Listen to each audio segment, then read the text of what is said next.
দল হইল বৃদ্ধ মানুষ, বয়স্ক মানুষ, মুরব্বী মানুষরা যখন কষ্ট করে করে রুকু দেয়, সেজদা দেয়, কষ্ট হয় রুকু করতে সেজদা করতে, এরপরও রুকু করে সেজদা করে নামাজ পড়ে।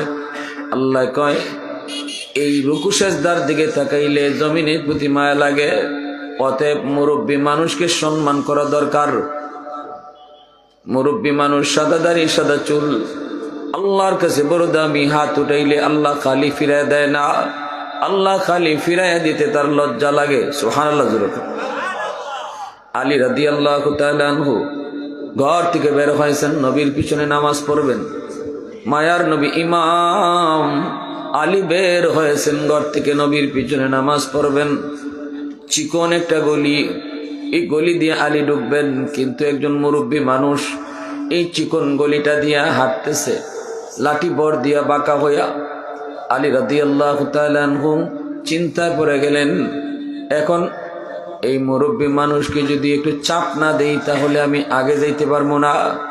ইনি যেভাবে টুক টুক টুক টুক লাঠি বর দিয়ে আস্তে আস্তে যায়, আমি যদি তার পিছনে পিছনে যাই তাহলে মায়ার নবীর পিছনে এক রাকাত আমার ছুটে যাবে, নবীর পিছনে এক রাকাত পাবো না।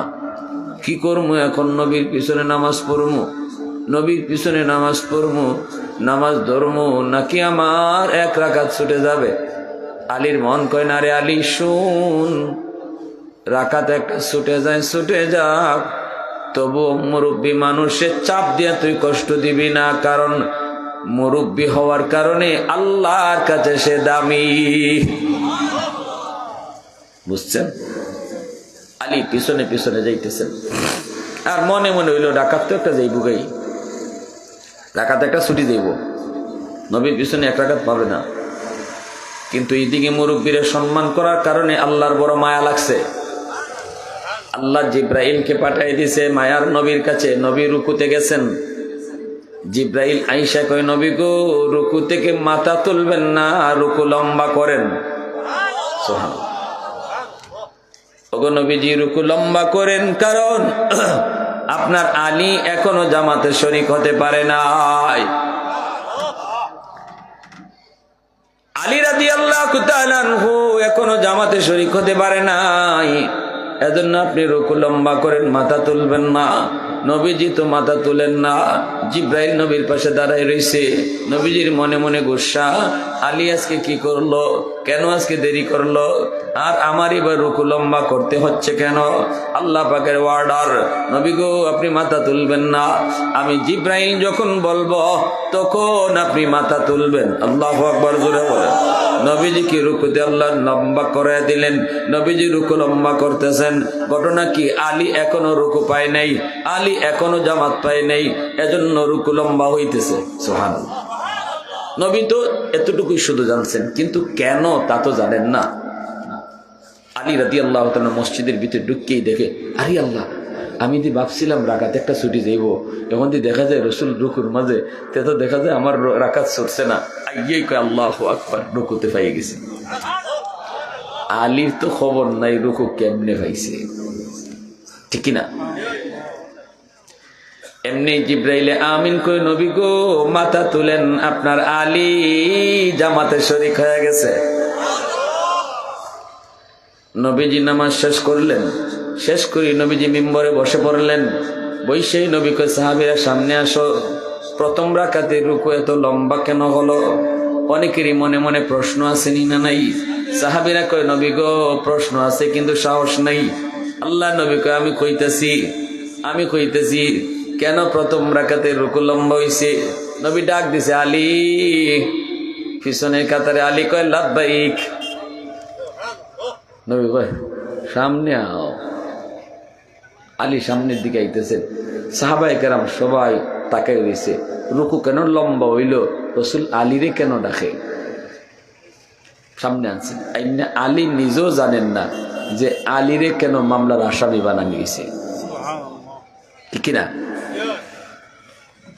হযরত আলী রাদিয়াল্লাহু তাআলা আনহু আসলে পরে আল্লাহর নবী কয়, আলী আজকে জামাতে আসতে দেরি করছো কেন? প্রথম প্রশ্ন। অন্যদিন তো ঠিক টাইমে আও, আজকে দেরি হয়েছে কেন লাগে? আলী বলে, ইয়া রাসূলুল্লাহ, বেশি দেরি হয় নাই, আমি আপনারে রুকুতে পাইছি। বুঝিনি? নবীজি মুস্কি হাসি দিয়া কয়, আলী কেমনে রুকু পাইছো, খবর আসেনি? ইয়া রাসূলুল্লাহ, কেমনে পাইতাম, আমি পাইছি আপনি রুকুতে, আমি রুকুতে। রাসূল কয়, আলী রে, তোমার রুকু পাওয়ানোর জন্য আল্লাহ জিব্রাইল পাঠাইয়া আমার রুকু লম্বা করায়া দিছে। এ আলী, তোমার রুকু পাওয়ানোর জন্য আল্লাহ পাক আমার রুকু লম্বা করাই দিছে জিব্রাইল মারফতে। আলী একটু বলো কি হয়েছে, রাস্তায় একটু কও। হযরত আলীর চোখ দিয়ে দর দর করে পানি পড়ে। আলী কান্না শুরু করে দিছে, নবীর কাছে মাপ চায়, আল্লাহর কাছে মাপ চায়। আলী কয়, নবী গো, আমি বুঝি নাই আমার কারণে আজকে আপনার রুকু লম্বা হয়েছে, বুঝি নাই আজকে আমার কারণে আপনার কষ্ট হয়েছে। ইয়া রাসূলুল্লাহ, মাফ করে দিবেন, দয়া করে মাফ করে দেন, আমি বুঝি নাই। আল্লাহ নবী আলী কও, ঘটনাটা কি একটু খুললা কও। আলী কয়, নবী গো, আমি নির্ধারিত সময় বের হইছি আপনার সাথে নামাজে শরীক হওয়ার জন্য, কিন্তু একজন মুরব্বী সামনে পড়ে গেছে, তাও রাস্তাটা অনেক চিপা, গলি এটা গলিপথ, এই গলিপথটা বড় চিপা, এই সামনে পড়েছে একজন মুরব্বী, আমি যদি তারে চাপ দেই তাহলে আগে আইতাম পারমো, অনেক লম্বা, আর নতবা তার পিছে পিছে আইলে আপনার পিছনে রাখাত একটা ছুটতে যাইব। আমি আমার মন রেজি গাইছি, মন বল, তোর এক রাকাত ছুটে যাবে নাকি তুই মুরব্বীর পিছনে পিছনে হাঁটবে?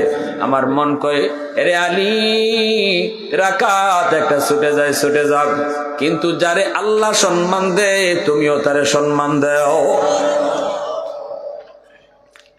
দিনের নবী, মায়ার নবী কয়, আলী আয় আমার বুকে আয়। আল্লাহু আকবার। তোর এই আমলটা আল্লাহর কত ভালো লাগছে বুঝ, তোর এই আমলটা আল্লাহর কত মায়া লাগছে, এজন্য আল্লাহ আমারে জিব্রাইল ফাটাইয়া রুকু লম্বা করায় দিছে। हैदार तेरा नाम से इस्लाम रहेगा, हैदार तेरा नाम से इस्लाम रहेगा, दुनिया की शजाअत में तेरा नाम रहेगा, दुनिया की शजाअत में तेरा नाम रहेगा, मुआविया तेरा नाम से इस्लाम रहेगा, दुनिया की सियासत में तेरा नाम रहेगा, दुनिया की सियासत में तेरा नाम रहेगा। मुसलमाনের আওয়াজে বলেন আল্লাহু আকবার, সুবহানাল্লাহ। তাহলে মুরব্বীদেরকে সম্মান করা দরকার আসেনি না নাই? জোরে বলেন, আসেনি না নাই? হ্যাঁ, এলাকার মুরব্বী মানুষ যারা, তাদেরকেও একটু সময় দিবেন। মুরব্বী মানুষদেরকে সম্মান দিবেন। কেন? কারণ মুরব্বী মানুষ আল্লাহর কাছে দামি, ঠিক না ভাই? জোরে বলেন, ঠিক না? আহা, আলী রাদিয়াল্লাহু তাআলা কাঁদতেছে, তারা তো নবীর আশিক ছিল, নবীরে একটু কষ্ট দেওয়া হইছে, এটা মান্য নিতে পারতেছে না, আমার কারণে রসুল রুকুর মাঝে লম্বা হইছে গিয়া। হাই রে, আলী রাদিয়াল্লাহু তাআলা আনহু দেখেন, তাবুক যুদ্ধ থেকে ফিরার পথে নবীজি আলী রাদিয়াল্লাহু তাআলা আনহুকে বলতেছেন, আলী আমি একটু বিশ্রাম নিব, তোমার কোলো একটু মাথা দিয়ে আমি একটু ঘুমাইমু, আমার একটু সুযোগ দিবাইনি। আলী কয়, ইয়া রাসূলুল্লাহ, এই জাত সুযোগ কয়জনে পায়, আপনি আমার কোলো মাথা দিয়ে একটু ঘুমাইন। আলী রাদিয়াল্লাহু তাআলা আনহুর কুলের মাঝে রসুল মাথা দিয়ে একটু ঘুমাই গেছেন গিয়া। আর আলী মনে মনে ভাবতেছেন, নবী তো একটু করে উঠতেই যাইবা, বিশ্রাম আর কতক্ষণ, আমার আসরের নামাজ পড়া হইছে না, রসুল উঠলে পরে ফরমুনে, কিন্তু নবীর চোখ লাগিয়ে গেছি গিয়া। এইদিকে আসরের নামাজ কাজা হয়ে যেতেছে হযরত আলীর, সূর্য লাল হয়ে গেছে। এইবার আলী চিন্তায় পড়ে গেলেন, আমি এখন নবীরে ডাক দিমু নাকি আমার নামাজ কাজা হয়ে যাইব? এইবার আলীর মন কয়, আলী শুন, তোর নামাজ কাজা হয়ে যায় যাক, তবু দুজাহানের বাদশার ঘুম ভাঙ্গাবি না। সুবহানাল্লাহ। তোর নামাজ কাজা হয়ে যায় যাও, তবু দু জাহানের বাদশার ঘুম ভাঙ্গাবি না। আলী চুপ হয়ে গেছে। সূর্য ডুবে গেল, নবীজির ঘুম ভাঙছে। নবীজি দেখেন আলীর চেহারা একদম বিমর্ষ, কারণ গুনাহ যদি ওয়ে জায়গা, ভুল যদি একটা ওয়ে যায়, রসুল কয় মাল ঈমান ইয়া রাসূলুল্লাহ ইযা সাররাতকা হাসানাতুকা ওয়া ইযা সাআতকা সাইয়্যাতুকা ফাআনতা মুমিন। সাহাবী প্রশ্ন করে, ইয়া রাসূলুল্লাহ ঈমান কারে কয়? ঈমান কারে কয়? আল্লাহ রাসূল কয় ঈমান বলে যার গুনাহ হইলে পরে কলিজাত ব্যথা লাগে, আর একটা বালা কাম করলে তার অন্তরে খুশি লাগে। গুনাহ হইতে পারে, গুনাহ হওয়াটা অস্বাভাবিক না, গুনাহ হওয়াটা স্বাভাবিক, কিন্তু গুনাহ হওয়ার পরে যদি তার অশান্তি লাগে, আল্লাহ রসুল কয় বোঝা গেল তার ঈমান আছে, ঈমান আছে, ঈমান আছে। আর গুনাহ হওয়ার পরে যদি কেউ অন্তরে আরো খুশি লাগে, বুঝবা ঈমান নাই। গুনাহ হইছে, তোমার অন্তরে পেরেশানি নাই। গুনাহ হয়ে গেছি, আল্লাহ ভুল করে লেছি, আল্লাহ আল্লাহ ভুল হয়ে গেছি, মাওলা তুমি মাফ করে দিও, আল্লাহ আর করতাম না, এই কথা কইয়া যদি তুমি এতটুকু অনুতপ্ত না হও, তাহলে রসুল কয় বোঝা গেল তোমার ঈমানই নেই। ঠিক কিনা ভাই? হ্যাঁ, ফজরের নামাজটা কাজা হয়ে গেছি গা ঘুমের মাঝে, ওই তো পারে ঘুমন্ত অবস্থায় নামাজ কাজা হয়ে গেছি গা। আল্লাহ রসুলও ঘুমন্ত অবস্থায় নবীজির নামাজও কাজা হয়েছে, সাহাবাই কেরামেরও কাজা হয়েছে। আল্লাহ রসুল হযরত বেলাল রাদিয়াল্লাহু তাআলা আনহুকে কইয়া রাখছিল, বেলাল যুদ্ধের পর থেকে আমরা যাইতেছি, এখানে আমরা একটু বিশ্রাম নেব শেষ সাইতে, তবে আমিও টায়ার্ড, সকলেই টায়ার্ড। ফজরের সময় ডাক দিও, কিন্তু বেলাল ডাকছেন রসুল, কিন্তু হযরত বেলাল রাদিয়াল্লাহু তাআলা ওনারও চোখ লেগে গেছে, সব ঘুমাই রয়েছেন। সূর্য উঠছে, সূর্যের আলো নবীর চেহারার মধ্যে পড়ছে, তখন নবীজির ঘুম ভাঙছে। বুঝছেন নি? আল্লাহ রসুল উঠে ইন্না লিল্লাহ, নবী উঠে বেলাল, হযরত বেলাল ঘুমতে উঠছে। রসুলকে বেলাল ফজর তো সবের গেল, ফজর তো সবের গেল, তুমি ডাক দিলে না? হযরত বেলাল কইয়া রাসূলুল্লাহ আপনার যে ভাই চোখ লাগছে, আমার ওই ভাই চোখ লেগে গেছে। সুবহানাল্লাহ। পরে আল্লাহ রসুল একটু দূরে গিয়ে সাথে সাথে কাজা করছেন। গুনাহ হয়ে যাওয়াটা, এখন আপনারা যদি এখন আমারই কতক থেকে দলিল লয়ে যান বাড়িতে, তো ওই সেই কাম রসুলের যখন ফজরের নামাজ কাজা হয়েছে, আমরাও অগ্ধন আরো। হ্যাঁ, এটা জীবনে একবারই, আপনারও একবার না পাঁচবারই আমি অনুমতি দিলাম, এর বেশি করিন না। একবারই রসুলের হয়েছে। এজন্য কইলাম গুনাহ হওয়াটা অস্বাভাবিক কিছু না, গুনাহ হওয়াটা মারাত্মক অপরাধ না। মারাত্মক অপরাধ হলো গুনাহ হওয়ার পরে তওবা না করা, গুনাহ হওয়ার পরে অনুতপ্ত না হওয়া, গুনাহ হওয়ার পরে আল্লাহর কাছে শর্মিন্দা না হওয়া, এটা হলো সবচেয়ে বড় অপরাধ। ঠিক কিনা জোরে কও? আল্লাহর নবীর ঘুম ভাঙ্গার পর নবীজি দেখেন আলীর চেহারাটা বিবর্ণ। এইবার নবীজি ডাক দিয়ে বলতেছেন, আলী ঘটনাটা কি? আলী কি হয়েছে একটু বলো। হযরত আলী রাদিয়াল্লাহু তাআলা আনহু বলেন, ইয়া রাসূলুল্লাহ, ওগো নবীজি, আমার আসরের নামাজ পড়া হয় নাই।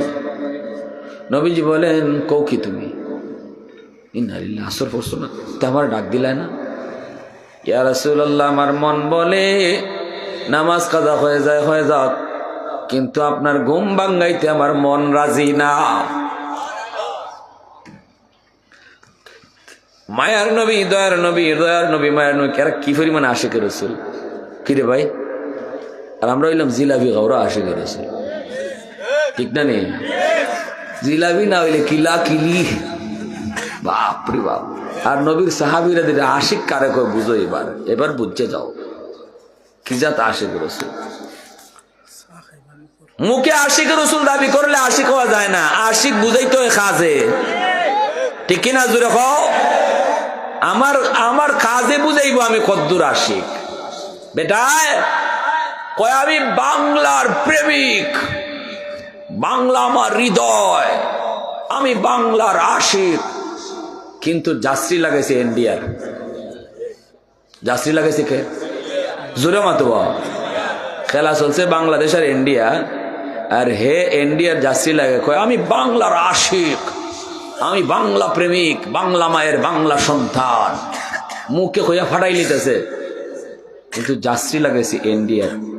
এরে কি কইবেন জানি না, আমি তো কইয়া চিটার, ঠিক না?